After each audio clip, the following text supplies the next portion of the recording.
So here we are dealing with the last topic of the chapter prokaryotic and eukaryotic cell.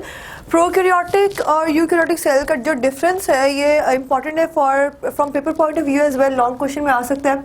और इसमें जो है ना एक चीज़ है कि जो साइजेस है बुक में गिवन नहीं है, few people want to write तो आप साइज लिख सकते हैं। प्रोकैरियोटिक सेल का साइज यूजुअली छोटा होता है, 0.2 to 2 माइक्रोन मीटर्स होता है, और यूकैरियोट जो है generally 10 to 100 micron metres in size होता है। वैसे तो ऑस्ट्रिच का एक जो है वो काफ़ी बड़ा होता है, लेकिन जनरली जो है वो 10 to 100 माइक्रोन जो है वो साइज होता है ऑफ द यूकैरियोटिक सेल।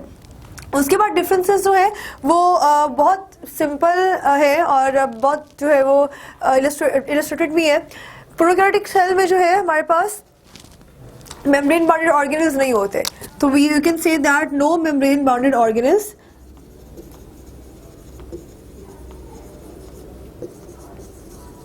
और डेफिनेटली इसमें जो है मेम्ब्रेन बाउंडेड ऑर्गेनेल्स मौजूद होंगे।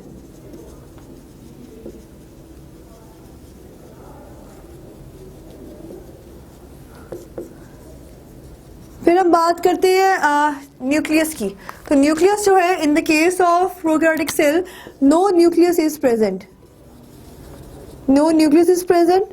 देयरफॉर जो न्यूक्लियर मटेरियल होता है या क्रोमैटिन मटेरियल होता है, तो क्रोमैटिन मटेरियल जितना भी है it is directly dispersed in cytoplasm. और यहाँ पर जो है वो double membrane bounded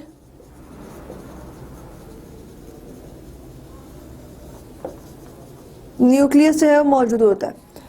then we will be dealing with the size of ribosomes. Ribosomes जो है in the case of prokaryotic cell 70s होते हैं, और in the case of eukaryotic cell they are 80s। ये पॉइंट्स मैंने सिर्फ लिखे हुए हैं, जब आप डिफरेंसेस की फॉर्म में करेंगे तो उसको थोड़ा सा जो है ना वो एक कंप्लीट सेंटेंस में एलैबोरेट जो है वो आप कर सकते हैं। अच्छा, उसके अलावा हमारे पास जो है डिफरेंस वो ये हो सकता है कि आप जब बात करते हैं सेल वॉल की, अगर आप प्लांट सेल में जो है वो सेल वॉल की बात करें in the case of eukaryotic cell, तो सेल वॉल जो है वो बनी होती है cellulose in the case of plants and chitin in the case of fungi, और in the case of prokaryotic cells cell wall है वो बनी होती है पेप्टाइडोग्लाइकेन, पेप्टाइडोग्लाइकेन की या म्यूरिन की, जिसको हम कंप्लीट जो है वो एक ह्यूज मॉलिक्यूल होता है, और उस कंप्लीट मॉलिक्यूल को हम कहते हैं सैक्यूलस।